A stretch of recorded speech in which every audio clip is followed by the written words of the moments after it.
Wiener minime. 2 heures après avoir quitté Bruxelles, le train entrait en gare de station Rotterdam Central. Edmond avait rejoint le wagon où se situait le compartiment de Walter. Elle ressemblait par le choix de sa tenue à une de ces Hollandaises modernes et dynamiques. Walter, toujours impeccable, descendit prestement du train avec son attaché-caisse à la main. Il marchait vite.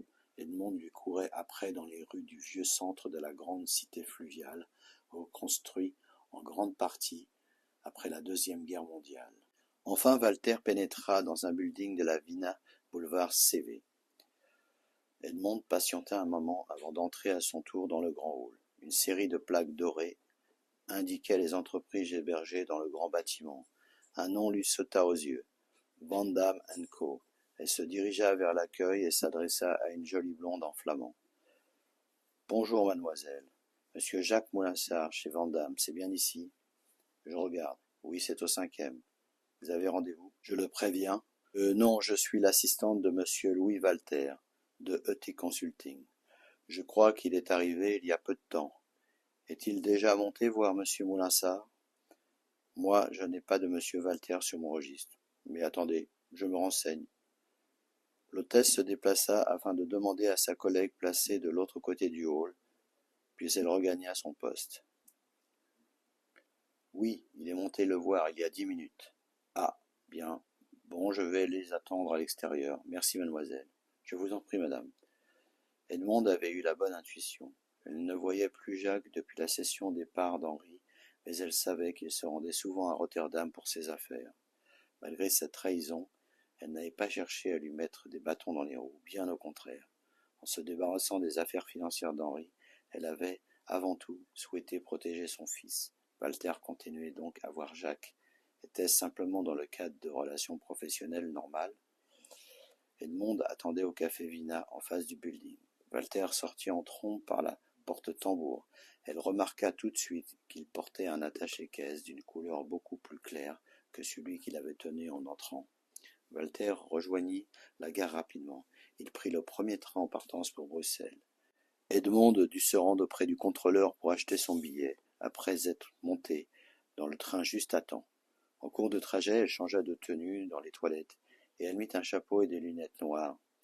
Elle décida de le suivre en arrivant à Bruxelles. À la gare de Bruxelles-Nord, elle demanda au taxi de suivre un autre taxi dans lequel s'était installé Walter.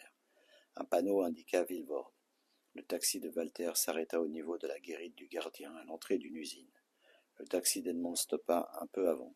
« Qu'est-ce qu'on fait, madame? Garez-vous ici, s'il vous plaît. » Edmond questionna son chauffeur. « Vous connaissez cette entreprise? » Oui, madame, c'est la Macduff Company. Regardez, c'est indiqué en grand là-bas. Attendez-moi ici, s'il vous plaît. Edmond se dirigea à pied vers la guérite, puis s'adressa au gardien. Bonjour, monsieur. Madame, veuillez bien m'excuser de vous déranger, monsieur. Mais pourriez-vous m'aider? L'homme qui vient de rentrer en taxi est mon mari. Comme il ne me dit jamais où il va et qui il voit, en ce moment, je suis inquiète car j'ai peur qu'il me trompe. Vous comprenez? Le gardien la regarda d'un tantinet surpris mais rigolard. Écoutez, madame, ce n'est pas un hôtel ici, mais c'est une entreprise. Oui, je vois, mais va-t-il voir une femme? Je voudrais bien le savoir. Edmond prit un ton suppliant et quelque peu pleurnichard. Oh, s'il vous plaît, dites-moi que non. Le gardien se mit à sourire. Mais non, il a rendez-vous avec Boris. Boris? Mais oui, Boris Barrett, mon responsable, le responsable de la sécurité du site. Ouf, je suis vraiment rassuré. Merci. Merci 1000 fois, monsieur. Bonne journée. C'est ça, bonne journée, madame. Lorsqu'Edmond remonta dans le taxi, le gardien se mit à rire franchement. Quelle courge, celle-là. Ah, les bonnes femmes, je te jure. Edmond demanda au chauffeur de repartir illico. Elle pensa. Voyons, Boris Barrett, ce nom me dit quelque chose. Elle chercha à se souvenir pendant tout le trajet. Quand et où elle avait entendu ce nom.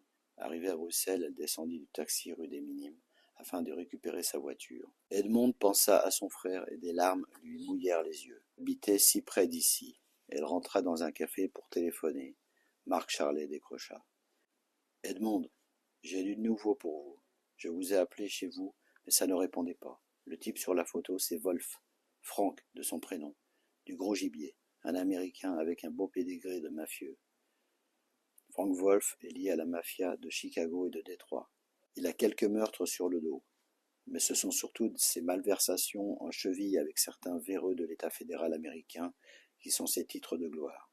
Il trempe dans la magouille politicarde aussi. Vous êtes sûr que c'est lui? Certain.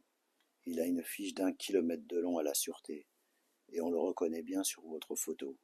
Que fait Walter avec cet individu? À vous de le découvrir, Edmond. Méfiance tout de même. Ce n'est pas un enfant de cœur, ce type. Sinon, est-ce que le nom de Boris Barrett vous dit quelque chose? Boris Barrett? Non, je ne crois pas, mais je vais me renseigner. Il travaille chez Macduff Company, à Vilvorde, comme responsable de la sécurité. Ok, je regarde ça. Merci, Marc. À bientôt. Bye bye.